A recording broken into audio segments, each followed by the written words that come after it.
मुंबई के इलाके मलाड में एक हिंदू इंतहा पसंद तंजीम के अराकीन को गाड़ियों पर आई लव महादेव के स्टिकर्स लगाते हुए देखा गया।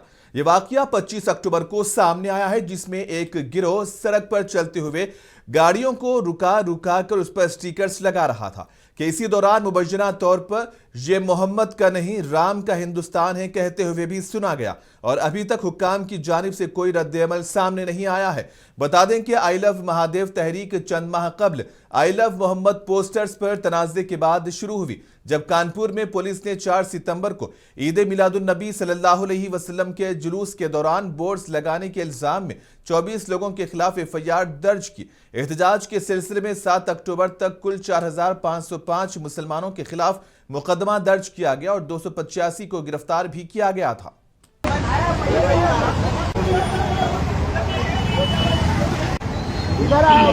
इधर आओ भाई भाई। अरे लगा क्या?